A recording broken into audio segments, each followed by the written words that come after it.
and the media and all that jazz. So this is the where the presser will be today. Just kind of getting the last minute details set up.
Heads up. We have several members here. They're crowded in the waiting room, so thank you very much for being here today. We're standing with you. Thank you. And thank you. Thank you. Beautiful suit. We stand together. We stand together. Is Joe here? I don't need it. Maybe Danny? Take advantage of it. Why not? That's close enough. Thank you. Good afternoon. First, I want to thank all of you for coming and for waiting, but I also want to thank this very vast delegation of members of our Ukraine Caucus, our former Majority Leader, Steny Hoyer. We thank you for all of your work in this country and abroad. I have the highest respect for you, and you are Ukraine's best ambassador here in the United States. Thank you for joining us today, and for all of our colleagues. During this President's Month, let us recall when our Declaration of Independence and U.S. Constitution were composed, our founders stated, and I quote, "A tyrant is unfit to be a ruler of free people." Thus, on this February 24th, 2025, the third anniversary of Russia's expanded war on Ukraine, our House Bipartisan Ukraine Caucus gathers to pay tribute to liberty. We especially stand with the gallant people of Ukraine. Their consequential fight is to recover their own nation, prisoners of war, and tens of thousands of innocent Ukrainian children stolen and in the clutches of Russia's dictator, Putin, a war criminal. With no provocation, Russia first in 2014 invaded Ukraine's southeastern industrial region, Crimea. Since then, Ukraine has been heroically fighting to push back Russia's army, the third largest in the world, inside Russia's own borders. Then on February 24th, 3 years ago, Russia ratcheted up its full-scale invasion aiming to level Ukraine's capital city, Kyiv. That city has always been the capital of Ukraine, long before Moscow even became a city. This past weekend, as the world hopes and works for peace in Ukraine, Dictator Putin launched 267 of Russia's largest drones against all regions of Ukraine, the largest strikes since the war began. Freedom lovers across our nation and world bow their heads in awe of the courageous, long-suffering people of Ukraine. We feel and see their hankering for liberty. We see how hard their patriots fight back. The free world must not forget the sacrifices it took our forebears to gift precious liberty to us. Now we must pay liberty forward for those that follow us. Putin's weapons of mass destruction are real. Russia's nuclear submarines are real. Putin's lies and distortions on social media are real. Dictator Putin's bloody, expansionist war on Ukraine is enabled by the nihilistic military he commands. If they do not fight, they die. My message to freedom-loving people in our nation, Europe, and across our world: love liberty. Do not accommodate dictators. For dictators, peace is accommodation. Dictators are incapable of making peace. They can only be defeated. Ukraine must be victorious, and Russia's expansionism must be thwarted so Russia never, ever covets Ukraine nor Europe again. Ukraine has become the scrimmage line for liberty on the continent of Europe. The Europeans and Americans grasp this imperative because we together cast off brutal dictatorships in the 20th century, Joseph Stalin's and Adolf Hitler's. The cost was high in human life and treasure. Frankly, freedom for Ukraine today is our real test of liberty. For every nation that calls itself free on our earth, gird up. Do you stand with liberty or tyranny? The choice is clear. Are you but a bystander on planet Earth, or can you make Earth a safer and more humane place? The war first began when Russia crossed Ukraine's border and took its initial big bite of territory in 2014. President Trump takes serious note. Russia invaded Ukraine, not the other way around. Russia has 13 time zones. It doesn't need Ukraine. Russia has nearly 4 times the population of Ukraine. It doesn't need Ukraine. Let Russia take better care of its own people. Maybe then its birth rate would rise again. I have visited Russia many times and seen the sadness and struggle of its people. Putin needs to take care of the people of Russia first.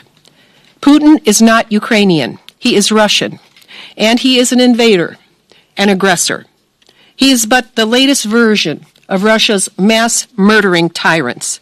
He prides himself on the style of mass murderer Joseph Stalin.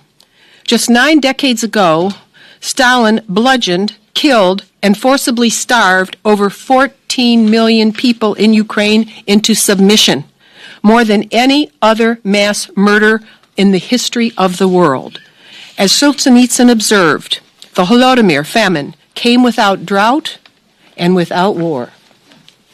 Like Stalin before him, Putin is perpetrating these crimes against humanity on the sacred soils of Ukraine.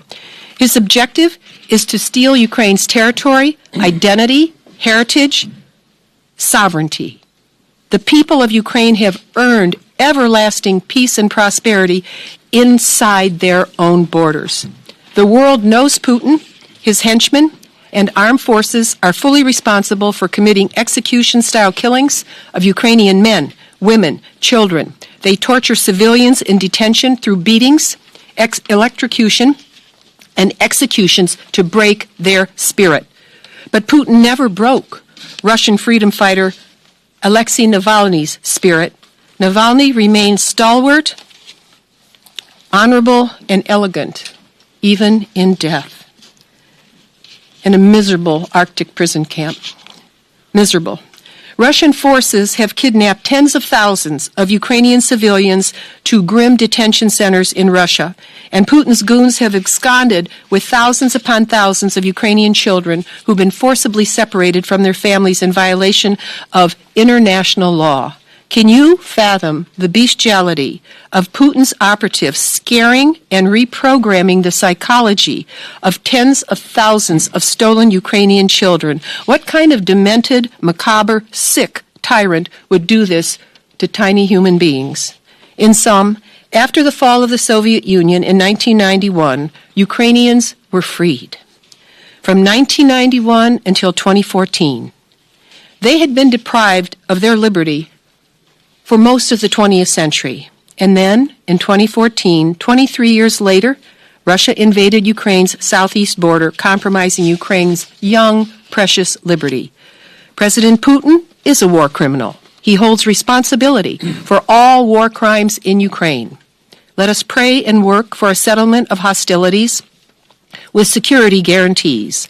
May the gods of freedom, peace, and glory bestow upon the people of Ukraine their hard-fought victory. Slava Ukraini, glory to Ukraine. I will now yield to my co-chair of the Ukraine Caucus, Joe Wilson, and then Mike Quigley and our other members to speak on this important topic. Thank you, Madam Chair. And ladies and gentlemen, I'm Joe Wilson from South Carolina. Just grateful to be here and grateful to be with fellow patriots who support peace through strength. Indeed, it was 3 years ago today that the world has gotten into a war we did not choose. It was war criminal Putin invading Ukraine 3 years ago today. He actually told his troops to take with them their dress uniforms because they would be there just 30 days on a special mission. And on the special mission, they would end up being in parades, victory parades, as they would be welcomed by the people of Ukraine. Instead, what they ran into, thanks to President Donald Trump, were Javelin missiles. And so President Trump had provided the Javelin missiles to stop the incursion, the invasion, the convoy. President Trump had put American troops in Poland to deter the conduct of war criminal Putin. President Trump did stop Nord Stream 2, which was the financing of the dictatorship in Moscow. And so over and over again, the opposite consequences unintended. We now have NATO stronger than ever. Sweden has given up 200 years of neutrality to be part of a defensive alliance, NATO. And then the false claims that Putin was concerned about having NATO as a border. Well, he's got it. It's called Finland, 830 miles, and not a peep. And so we know that was a fraudulent excuse to invade into Ukraine. And then the net result over and over again, what we have is war criminal Putin making every effort to resurrect the failed Soviet Union. He left troops in Moldova and Transnistria. He invaded the Republic of Georgia with the great leader currently of Salome Zurabishvili, the actual legitimate president of Georgia. He then, of course, invaded and took Crimea, and then invaded the Donbass, and then he annexed virtually Belarus, and Svetlana Tishkova is the actual president of that country. Over and over again, what Putin is doing is trying to recreate the failed Soviet Union. He's not going to stop at Ukraine, and so it's just so important. And I take that personally as peace through strength. What President Trump is known for, and it's very personal. I served 31 years domestic military. My dad served in the Flying Tigers to liberate India and China. My 4 sons all served in Iraq, Egypt, and Afghanistan. And so the best way to protect American families is to stop the dictators overseas, to protect and promote freedom around the world by having our allies stand firm to provide peace through strength. Thank you. Thank you, Joe. Thanks, Joe. Let's be clear. We who stand with Ukraine want the war to be over more than anyone, but not with what would be a Russian victory. Presidents in our lifetime and before have spelled out why we stand with democracies like Ukraine. to prevent a sovereign democratic nation from being wiped off the face of the earth. The same reasons we fought the Second World War, formed the United Nations, formed NATO, to show resolve to our allies and our adversaries. Now, presidents have talked about this since before the Second World War. FDR, right after, as the war was ending, in his last inaugural said, "We have learned that the welfare of our nation is dependent on the welfare of nations far away." John F. Kennedy said we would pay any price, bear any burden, support any friend, oppose any foe to assure the survival and success of liberty. And finally, President Reagan, the Reagan Doctrine, said we will do everything possible to help our allies, support all of our allies against, at the time, Soviet aggression. But no one can remember on the 5th of June, FDR saying to Churchill, "We're going to send you a bill on this. We want you to pay double." Because it didn't happen.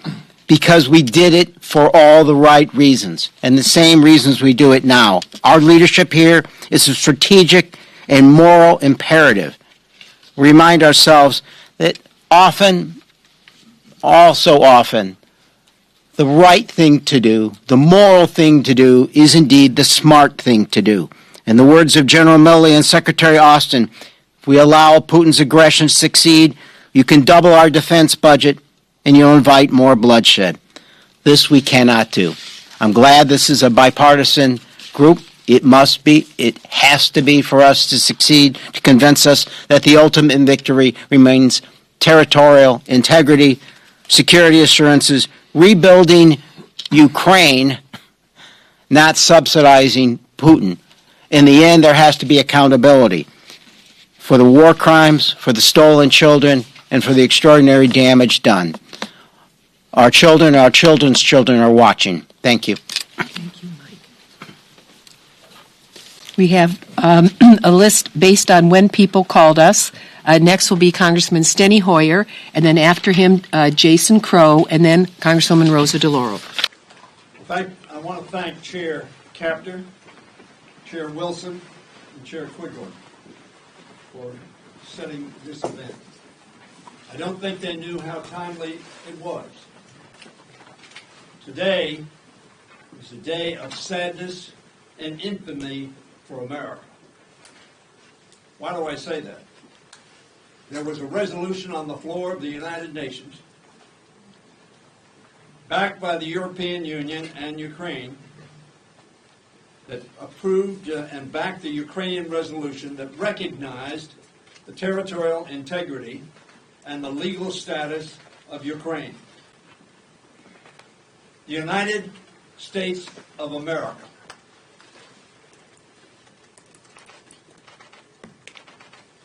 one of our presidents, as has been quoted by Mr. Quigley, said we would pay any price, bear any burden to defend freedom.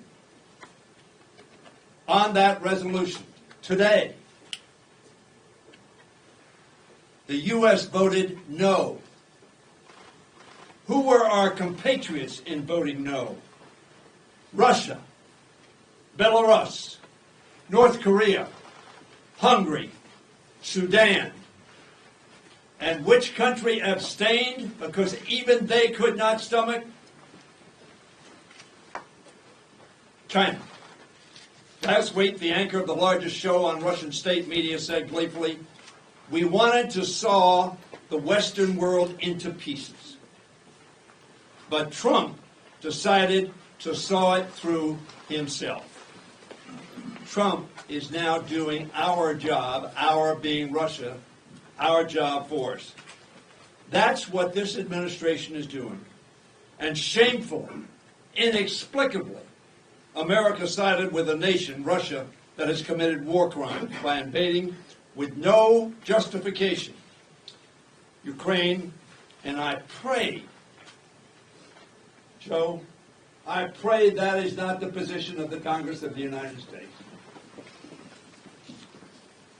J.D. Vance did Russia's job for it at the Munich Congress when he ridiculed our European allies instead of the Russian dictator threatening. And Donald Trump continues to do Russia's job for it by bringing Vladimir Putin out of isolation, by cutting Ukraine out of negotiations, and by parroting Russian propaganda, including the blatant lie, the incredible lie, the unbelievable lie that Ukraine started this war 3 years ago. Vladimir Putin started this war 3 years ago with his criminal surprise invasion. Vladimir Putin is the craven dictator, not Volodymyr Zelensky. We must never forget that this war began with Russians taking tanks across Ukrainian borders, Russian missiles falling on Ukrainian cities, Russian soldiers butchering Ukrainian civilians, and Russian thugs abducting Ukrainian children. Russia and Russia alone started this war, but America will determine its end, I pray. We will determine who emerges victorious: Putin, fascism, the axis of evil, or Ukraine, democracy, and the free world. Instead of doing Russia's job for it, as we did today, we must deal Russia a definitive strategic defeat, one that serves as a clear warning to all who would break international law and commit war crimes. I urge my colleagues, if you love freedom, if you love democracy, if you honor alliances, I urge my colleagues to reject any retreat from assuring Ukrainian victory. Another leader, Neville Chamberlain, tried to calm the savage beast by ceding the Sudetenland to Germany. He exulted in peace in our time. The beast was not sated.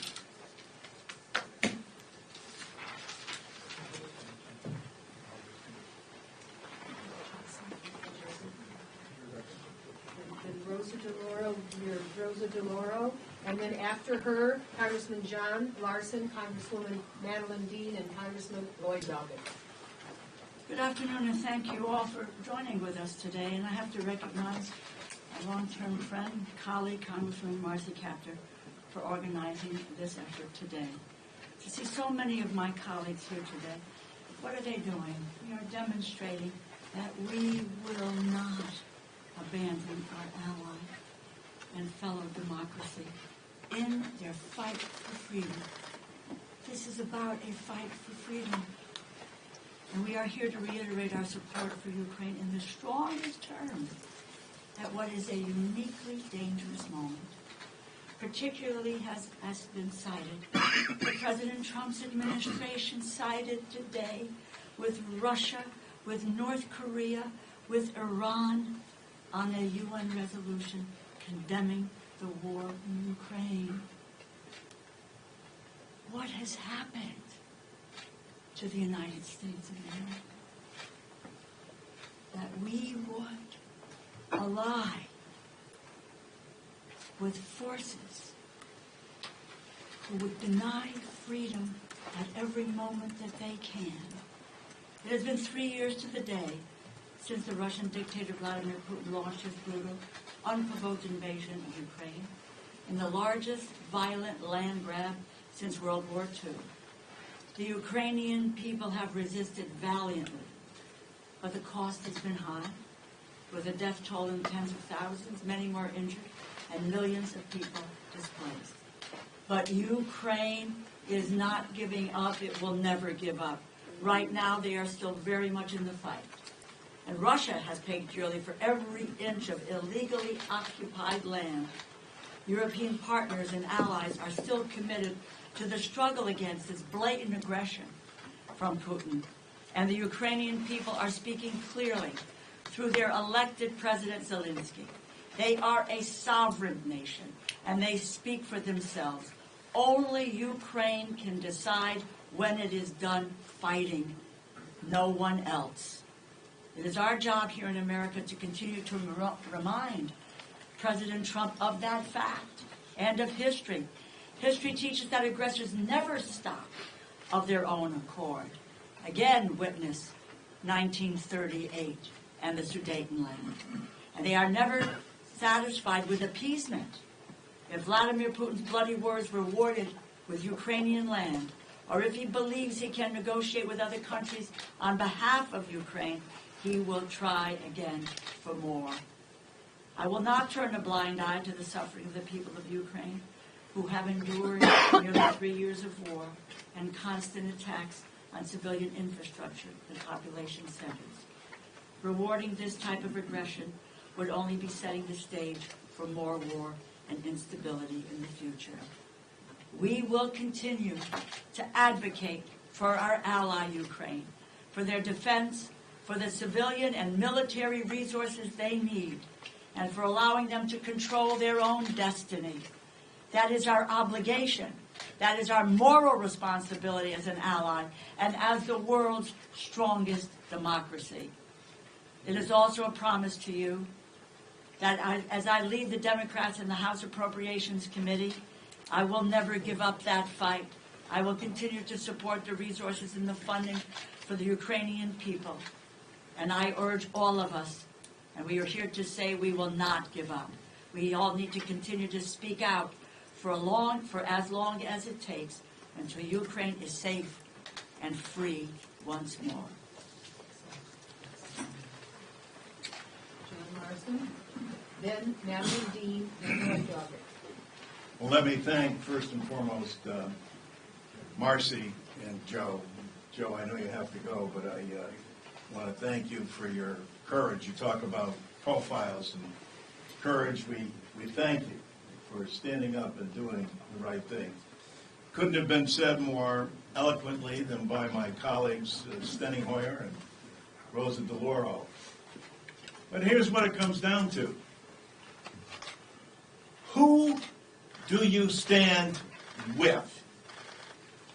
In this day and age, and given that embarrassing vote that took place, where does America stand? We stand with the Ukrainian people. We stand with them because we know their cause is right and just, has been articulated by Marcy and Joe, and I know by all the rest of our colleagues here. We have to further demonstrate to the world that there is a co-equal branch of government that has a voice that will supersede that of the current occupant of the office of President of the United States. We stand with Ukraine and the Ukrainian people.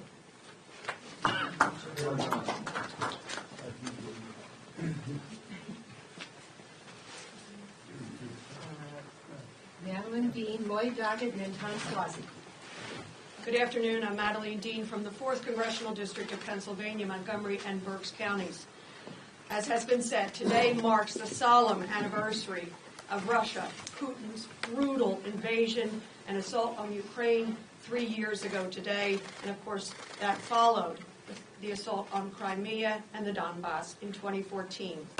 Today, I join Ukrainians in my district and around the world in crying out against Russia's grotesque, illegal war. And I stand with the brave Ukrainians as they so valiantly fight to preserve and strengthen their young democracy. There's a lot to admire in what they are doing. They're protecting their culture, their economy, their very lives. My district in southeastern Pennsylvania is home to thousands of Ukrainians and Ukrainian Americans. For 3 years, they have grieved, they have feared, and they've come together to support their young democracy back home in peril. As a member of Congress representing thousands of Ukrainian Americans, as well as Ukrainian churches, cultural centers, businesses, and banks, I'm proud to have voted for the support that Congress has passed to bolster Ukraine in its efforts, some $175 billion, and for support for Ukraine, as everyone in this room knows, is support for our very country and our very democracy, and national security. Because supporting our friend, our ally, a fellow democracy, is really supporting the United States and our democracy, our manufacturers, and those here who believe in freedom and democracy around the world.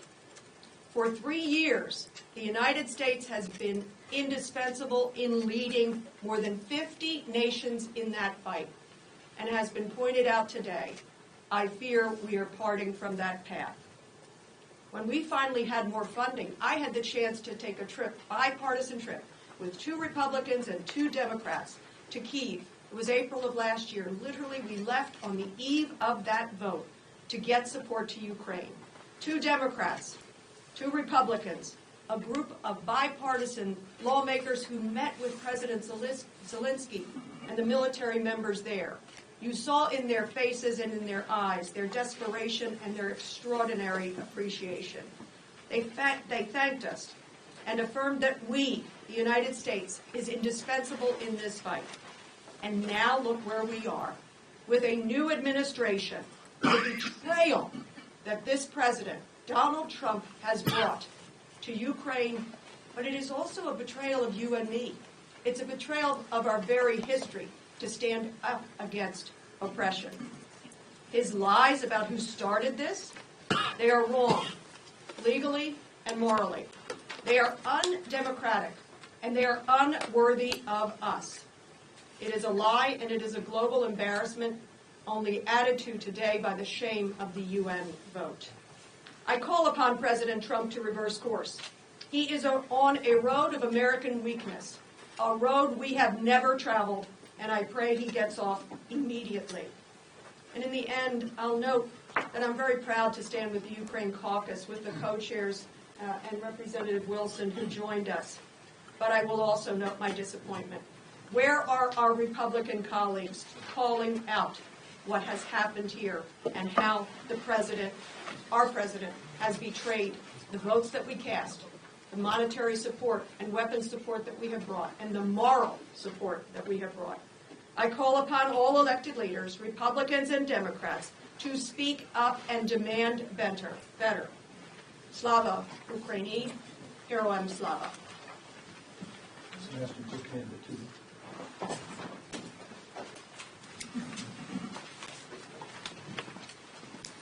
Since his wholly unjustified, brutal invasion of Ukraine, Putin has been responsible for destroying one Ukrainian town and village after another, murdering thousands, and kidnapping even more.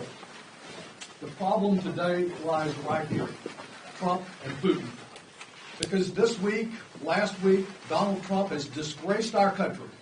Imagine a resolution as simple as saying that Putin is the aggressor and he ought to return the land that he has stolen from the people of Ukraine. And the response today, Donald Trump says, vote with North Korea, vote with Russia, and a handful, as most of the nations of the world overwhelmingly passed the resolution. Surely this is the great appeaser. Not since 1938, when Chamberlain paved the way for Hitler to take Czechoslovakia, has such appeasement occurred. And as he directed the secret meetings last week in Saudi Arabia, we know that Donald Trump was so weak-kneed that he could not even stop more attacks like this. The largest drone attack in the history of this 3-year war occurred this weekend, and Donald Trump did nothing about it. What of the reaction of the Republican senators and Congress members of this caucus?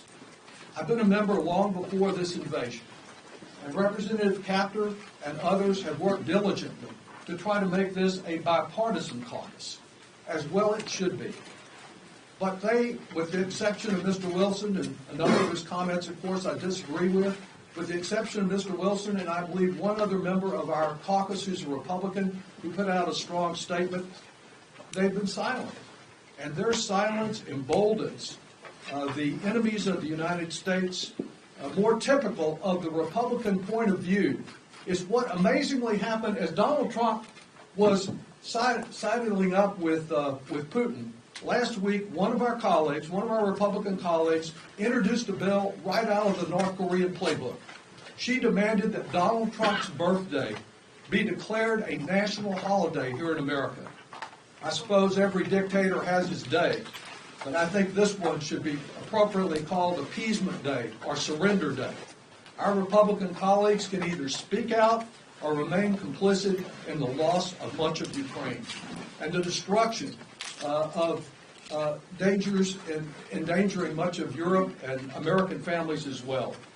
Since World War II, Democratic and Republican leaders on a bipartisan basis have worked to build a world order where boundaries were respected. If we fail to maintain that previous bipartisan commitment, Ukraine, our democratic ally, will be endangered. The rule of law will be abandoned. We must unite against the appeasers and stand up for self-determination, democracy, and freedom. Thank you. I'm just so proud to stand with all these members today, honestly, and thank you all for coming. This is such an important moment in world history. Tom Swazi, Sean Caston, and Jim Costa. Thank you, Marcy, and like you, I'm very proud to stand with all these members as well. It's really amazing to listen to all of you, and thank you so much for standing up like this, including Joe Wilson, who had to leave. And we have to encourage more Republicans to stand up like this and do exactly what John Larson said and show a profile and courage. I've got a very simple message. It shouldn't be necessary, but we have to be very clear. Putin is a dictator. Zelensky is not. Zelensky was elected by 73% of the voters in Ukraine, an election that was certified by the European Commission that certifies it was in fact a free and fair election. Very simple point that we need to be reported regularly. Putin is a dictator, Zelensky is not. Putin and the Russians invaded Ukraine, not the other way around. When we talk about appeasement, as Steny pointed out, and as Lloyd pointed out, we're talking about what Neville Chamberlain did with Hitler before World War II. Let's just give him something. Let's try and make peace with this guy, and he'll stop. He didn't stop. The other day, Hexet said,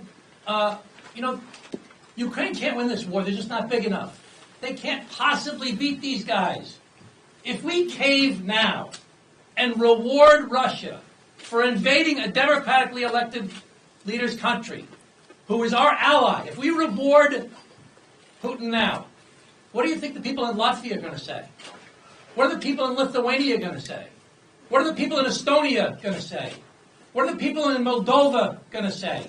What are the people in Poland going to say? When I went to Ukraine last April and visited with the commander of the Polish military and saw the map of that area, topographical map that showed the mountains that ring the area. If he goes through Ukraine, he's going straight into Poland.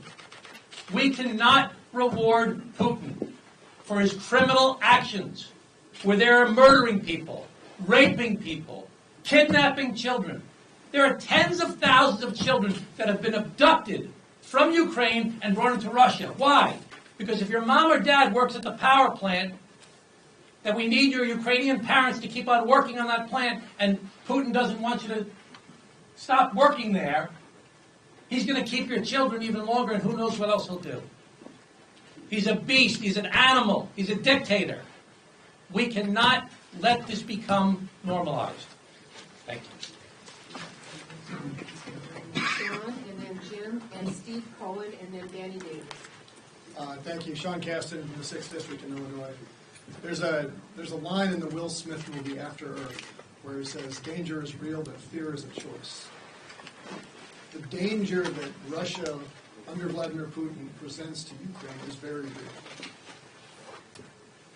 The choice that the Ukrainian people have made under President Zelensky to stand up to that, the courage that they have shown, the stoicism, the sacrifices that they have made are remarkable, and that was a choice. They could have chosen fear. And I would point out to you that was not the first time that President Zelensky made a choice to embrace courage in response to a great power. Because while I appreciate what Mr. Wilson said, that Donald Trump did indeed provide those Javelin missiles, let us not forget that that was only after he refused to provide those missiles unless Zelensky would interfere in a U.S. election. Zelensky could have chosen fear in that moment, but he chose courage. And I would ask you all, would we still be here today as this United States, if Vladimir Zelensky had chosen fear in that moment, had chosen to interfere in a United States election out of the fear that if he didn't, he might not get the military aid that he needed. Now, we can speculate what danger Vladimir Putin presents to Donald Trump. I don't think that's useful in this moment, only to acknowledge that Trump has chosen fear. I'm proud of the fact that aid to Ukraine has been bipartisan over the last term. I'm also deeply troubled by the fact that the Ukrainian aid package that we passed last term was passed with a minority of the Republicans in the House. We can speculate why it is that the Republicans in the House have chosen fear rather than to stand up to Donald Trump. Again, I don't think the speculation is useless, only to observe that they have chosen fear. We can choose to be afraid now at this moment where the United States took a shameful vote at the United Nations today for what that means to the post-World War II order, or we can follow in the lead of Zelensky and choose courage. I would leave you with the words of Frederick Douglass. Now I'm going to forget the quote as I try to do it off the top of my head here.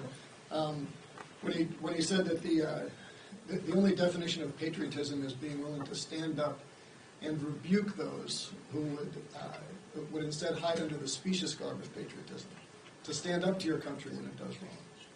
We are here because it is patriotic to rebuke our country when it does wrong, and we are asking our Republican colleagues to choose courage in this moment with us, to show the courage that the Ukrainian people have shown, and to make sure that going forward we can take more pride in what our nation has done. Thank you.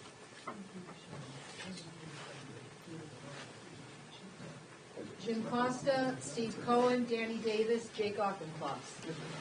Thank you very much, Chairwoman Kapsher, and the bipartisan coalition that is reflected in the Ukrainian Caucus. Jim Costa from the 21st District in California. 3 years ago today, marked Ukraine's invasion of Russia by Dictator Zelensky. I cannot believe on what planet in the world you might be living on if you believe that to be a fact. I mean, it is a lie, pure and simple. I've been to Kiev 4 times in the last 2 years, and Russia's invasion of Ukraine marked the end of the longest peacetime period in Europe, beginning in 1945 until 3 years ago, 80 years, the longest peacetime period in Europe in over 1,000 years. And why did that peace remain? Because the United States of America, after World War II, stood with our allies to rebuild Europe, to create these institutions of NATO that have created that longest peacetime period. But 3 years ago, with Russia's invasion of Ukraine, we saw that peace violated and ended. The largest land war in Europe since World War II. The 4 times that I've been to Kiev in the last 2 years, I've met with the Ukrainian people, with the Ukrainian soldiers, with its leaders, including President Zelensky last fall. And I understand the spirit for which they stand for human rights, for the sovereignty of their nation, and for them to be able to continue to flourish and become what they want to become, a part of the European Union and a member of NATO. But let's understand what's happened here in 3 years. 10.6 million Ukrainians have been displaced. 46,000 Ukrainian soldiers have lost their lives. Over 380,000 injured. 10% of the housing stock has been destroyed, and 20,000 Ukrainian children have been kidnapped. Make no mistake about it. Putin is a war criminal, as my colleagues have indicated here. I mean, modern Russia today is a syndicate masquerading as a country with a mob boss called Putin. That's really what Russia is today. And Putin sees himself as a reincarnation of Peter the Great. He wants to reestablish the Soviet Union. And my colleagues who mentioned this earlier are right on point. The Baltic states, Poland, Romania, Eastern Europe is all being threatened if we allow Putin to succeed and recreate his vision of the Soviet Union. He has spoken about this for years. The great catastrophe was the collapse of the socialist republics, he says, in numerous speeches. Our European allies are worried, and they should be.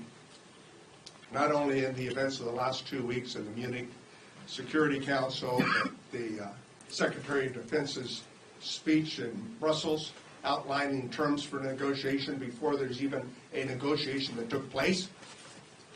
Over your skis, pal. What are you thinking?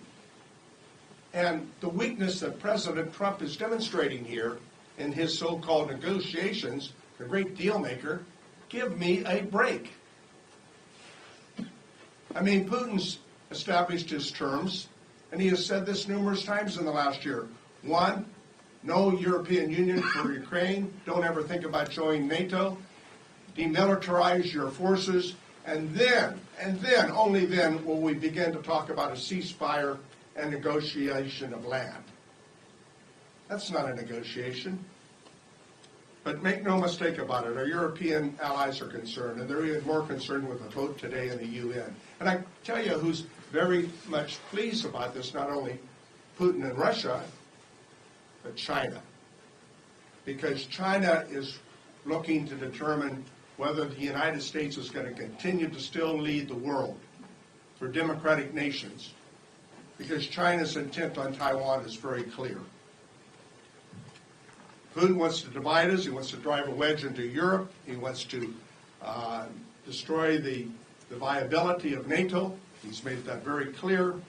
And the weakness of the European Union. I don't know what has happened to the party of Reagan, but I wished it would come back. The fact is that we've had bipartisan support in the last 3 years, but we see it eroding. So I urge and ask my Republican colleagues to come back and to speak the same words of Ronald Reagan when he was in Berlin. And he told Mr. Gorbachev to tear down this wall. Tear down this wall, Mr. Gorbachev. That was the spirit of Ronald Reagan, executed by other presidents like John F. Kennedy. So today, we need to stand strong against tyranny. We need to stand to ensure that our Ukrainian allies know that we're there for them, along with our European allies. Our support for Ukraine is not just about one nation's borders, but let's remember, it's a fight for our democracy as well. And for those who share the love of democratic nations and sovereignty. That's what this is all about. I want to thank all of you for being a part of it. This is a seminal moment in American and world history that we are living in today. Make no mistake about it. And historians 25 years from now will look back at this time period, and they'll make determinations based upon what happens. Did we make more good decisions than poor decisions? I pray to God we make more good decisions. Thank you very much. Congressman Steve Cohen of Tennessee and Danny Davis of Illinois. Thank you. Dave Offencross and Dan Goldman. Thank you to all the chairs of the Ukrainian Caucus and folks that joined us up here. When President Trump went to Helsinki during his first term and took a knee to Putin, it told us there was something wrong in the relationship between our American president and Putin. Maya Angelou said, when somebody shows you who they are the first time, believe them. He showed us who he was. He showed us who he was when the Russians visited in Trump Tower with his son and others. And they worked together, and the lady that went there to visit with them ended up, after spending some time in the United States prison system, as a member of the Duma in Russia. You don't think she went to New York with love from Putin? She did. Mueller had it. Bill Barr lied about it. There was involvement, polls given by Trump's people to Russians, Kalimnikov, that were then acted on by Prigozhin in St. Petersburg with social media that tried to influence the vote in 2016. It continued this year with propaganda from Russia. John Lewis led some of us in not going to the inauguration in 2017, saying he was an illegitimate president, Donald Trump. And he was an illegitimate president. And he's an illegitimate president now. He wants to get rid of birthright citizenship in the 14th Amendment. But he doesn't think about Article 3 of the 14th Amendment that says anybody who's taken an oath to this country to defend it and then participates in an insurrection shall not be eligible to hold office in this country again. Trump is an illegitimate president, and he owes something to Putin. Putin owns him. I love America. I've spent my entire life studying American history and spent 50 years in political office, honoring my oath to the Constitution and loving my nation. But when I saw what we did at the United Nations today, I was embarrassed. I was not proud to be an American. I was not proud to be an American when the Canadians beat us in hockey. A lot of Americans were for Canada because we're just going way out there, too far out. And you just look at what this man's done with Putin and what he's done with all of the proposals he's made as president. He listens to Putin. The only person less trustworthy than Putin is Trump, who said that January 6th was a beautiful day, a patriotic day, and that the American government had assaulted the January 6th insurrectionists, and that's why they were pardoned, because they had been assaulted by their government.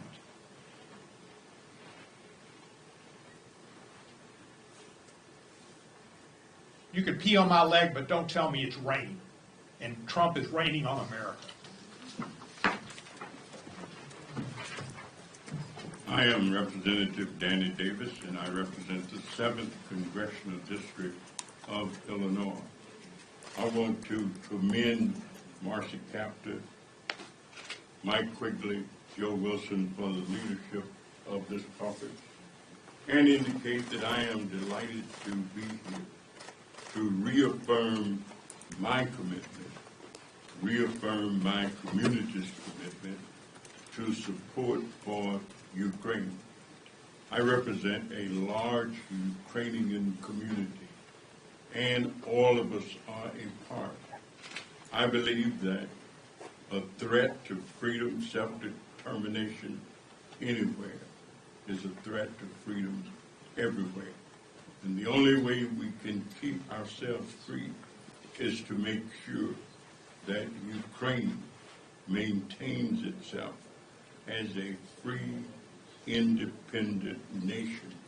Whatever support is needed, whatever resources we can generate, I am in favor of allocating them to keep Ukraine free.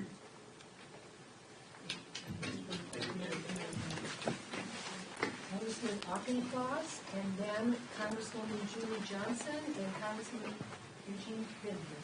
Thank you, Marcy, for your leadership here. I'm Jake Auchincloss. I represent the Massachusetts 4th. Yet again, Speaker Mike Johnson and congressional Republicans, with a few spare exceptions, are silent and afraid as Donald Trump weakens and embarrasses the United States on the world stage. The party that used to extol peace through strength is now advocating for temporary ceasefires through appeasement and capitulation. It's an embarrassment for the party of Ronald Reagan. And they try to confabulate excuses for Donald Trump's behavior as though he's got some grand strategy. And yet, the truth is, and they know it, he just is a sycophant for Vladimir Putin. He has some weird admiration for Vladimir Putin and the way he operates the Kremlin, and is willing to sell out his own country as well as Ukraine in order to impress Vladimir Putin. Congressional Republicans must demonstrate courage and join congressional Democrats in insisting that the United States continue to provide economic support for Ukraine, most notably through the $50 billion economic lifeline underwritten by the Russian frozen assets that Joe Biden agreed to the G7 that we would secure, that we continue to provide material and military support for Ukraine to strengthen their position on the battlefield, because despite claims to the contrary, Ukraine is winning that war. Russia is sacrificing thousands of casualties for every square kilometer it gains. It has manpower shortages on the front and in the rear, and it's got double-digit inflation that is not sustainable over the next 18 months to 2 years. Ukraine can win, and the United States and the West must continue to support it militarily. And finally, congressional Republicans must join congressional Democrats in insisting that there be nothing about Ukraine without Ukraine. Ukraine must be present and active during the diplomacy so that any deals agreed to have the sovereign buy-in of the Ukrainian people. Goodness knows Donald Trump's junior varsity team of negotiators aren't going to get it done by themselves. You got Pete Hegseth over there in Europe negotiating in the open against himself, taking significant concessions and leverage off the table before Russia has even engaged in the debate. And you got him disagreeing with J.D. Vance. It was a self-goal before round one of negotiations had even begun. So this team cannot be trusted to negotiate against the hardened diplomats and technocrats that Putin will be sending. We need to make clear to the Ukrainian people as Americans that despite the shameful behavior of this president, Americans do not want to plunder Ukrainian minerals. We are not here for Ukraine's minerals. We are here to fight for Ukraine's freedom alongside them. Thank you, Jay. Thank you so very much. Congresswoman Julie Johnson and Congressman Eugene Vindman. Today has two anniversaries that are worth discussing. The 3-year anniversary of the breaking of the greatest peace that we've had in Europe in 80 years. The 3-year anniversary of a country dominating the will and the freedom of another to violate the spirit of the Great War and its peaceful and its ultimate resolution. But today marks an equally troubling day, the day when the American president went on bended knee and licked the boots of the president of Russia, where the United States of America voted in the UN to stand with North Korea and Russia against the rest of all of our allies. Who would have ever thought today would have happened? Not in my lifetime. To the men and women in our armed forces, and those who have ever served, and those whose mothers and fathers and grandparents served to make sure that we are the land of the free and the home of the brave, we are embarrassed by the actions of our president today. His lack of courage and his capitulation to the Russian president defies long-standing American policy. It's reprehensible, it's inexcusable, it's unforgivable. And for those of you out in this country and in our nation, and every time we sing our national anthem, we pledge allegiance to our flag, and we commit ourselves on a daily basis to the values of democracy and to the will of people being able to have the free exercise of their government, you too should be ashamed of what has happened today. The first day that the American government sided with Russia and North Korea over all of our democratic allies in the world. How did that happen? I hope you are as outraged as the rest of us here, that you will call your members of Congress, you will raise holy hell, and say this is not the American values that we believe in. This is not the Constitution we swear an oath to. This is not the flag that we salute. This is not the country and the values that we send our young men and women to die for. We stand for freedom. We stand for freedom. And today, President Trump turned his back on freedom at the United Nations. It's wrong. and it's just unforgivable.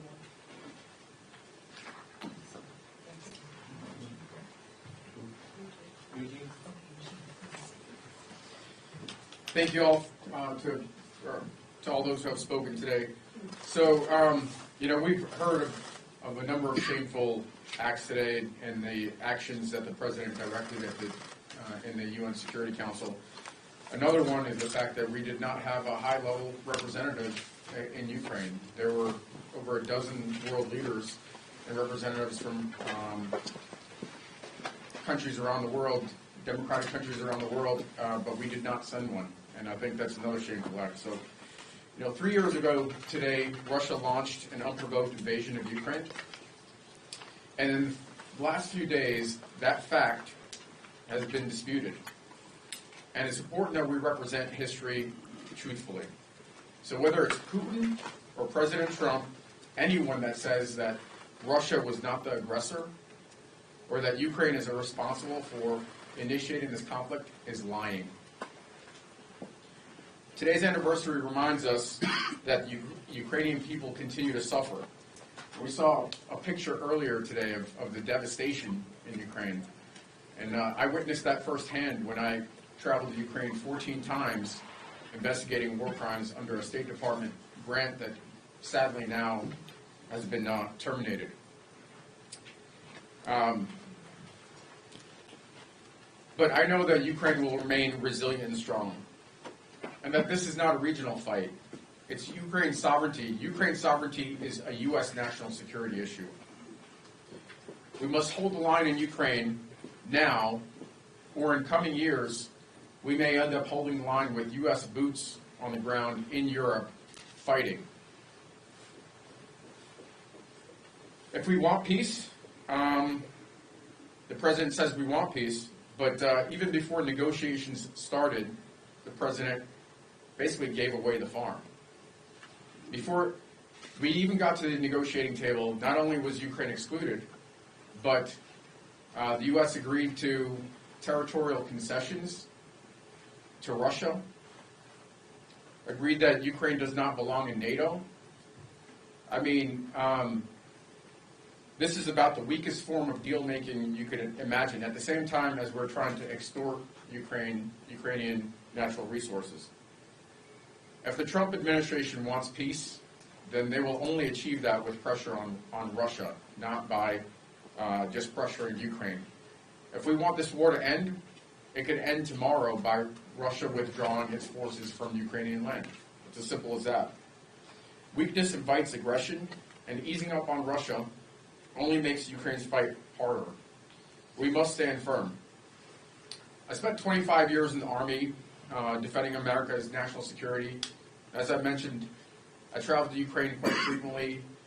In fact, I was in Kharkiv in this neighborhood called Steltivka of 250,000 people that was destroyed, that was uninhabitable, about 20 miles from the Russian border. Those people were refugees internally and around Europe. And that was just one location in Ukraine. Ukraine has been devastated for the last 3 years, and frankly for the 11 years of war in the Donbass before that.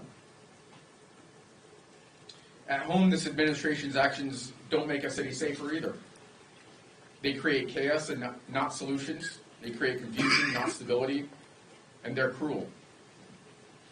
The people of Virginia, in Virginia's 7th Congressional District, my voters, expect me to stand up for American values, and that's exactly what I'm doing speaking today. That's why I'll keep fighting for a strong Ukraine, U.S. leadership in Ukraine, and for Ukraine's sovereignty, for our country's national security, and for the values that keep America strong. On this anniversary, we affirm our commitment. We stand against autocrats and dictators like Russia and North Korea, and we stand with Ukraine on the right side of history. Thank you. I want to thank all my colleagues. I mean, it was a tremendous turnout today. I thank you also for coming. We'll take questions individually, but I wanted to put a few things on the record, and I think a free press is vital to our country. First of all, in my research, I have not found a single member of Donald Trump's family that has ever served in the U.S. military. After 3 generations in this country, that's a rather surprising finding, but I just mention this to the press because you may want to back up my own research and see if I'm correct on that. Compare that to a film that you can see on YouTube that was done by the Department of Defense right after World War II and the Allies being victorious, and that is of one of the greatest generals that has ever served this country, Omar Bradley, walking into offices in Europe and here in the United States, beginning to form the idea of NATO. And to go back and look at that history, and to look at the Omar Bradley office at Fort Benning. This is all on the internet. It's very interesting to compare today to what the President of the United States ordered at the United Nations. You can also go to the World War II Memorial here in Washington, D.C., which took from 1987 till 2004 to build. Over 100 million Americans have now visited that site. Look at the collections that are attendant to that, that also embrace our memorials in other countries, including Europe, at Normandy, the U.S. Museum at Normandy, and the price that our predecessors paid for us even to be able to speak to you here today. I would recommend a book also called Bloodlands by Timothy Snyder, a professor at Yale University. It's probably the best book I've ever read on World War II, and I've read a lot of them. It's worth your time. I also recommend, in terms of museums and sites to visit, the Ukrainian Museum and Archives in the city of Cleveland, Ohio, is the best archives in our country, better than Harvard University. I say that as a Buckeye from Ohio District 9. And what they have and what you can learn about yourself, about our history as a country, is priceless. There's also a film that just takes 30 minutes. You can look at it on YouTube that just won the Telly Award for Best Documentary, called Freedom Means Never Surrender. And why it's important? Because the people who are the heroine and hero of that film lived and survived World War II in Europe, and then came here and tried to piece their lives back together. And it only takes 30 minutes. It's worth watching. I also wanted to recommend a book called Red Sparrow about how the Russians train their women spies. Americans have to become smarter about who can infiltrate and how they do that, and I think that's worth your read. And finally, I just want to say, in thanking my colleagues, again, I was just so impressed with everyone that took time to be here today.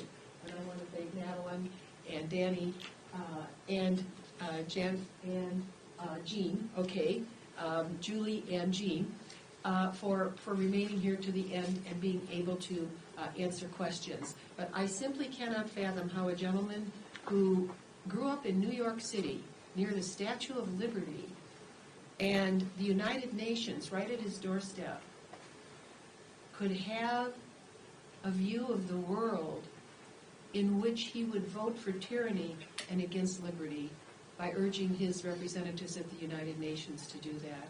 I just find that unfathomable as an American citizen. Our relatives have been in this country for well over a century. We have veterans that fought in every war, and it wasn't the easy jobs. They were all combat, and they were wounded, and it's the reason I'm standing here today. So it's a sad day for our country in terms of the vote that was cast at the UN at the urging of President Donald Trump, but it's a great day here in the House of Representatives where we had such a phenomenal turnout of members and such intelligent and well-read and well-experienced veterans. It's a good day. The flame is alive. Thank you so very much for being here. Now, I think it might be best if I let the members go down if you want to come up to them individually. Is that all right? Okay, thank you for being here. Thank you.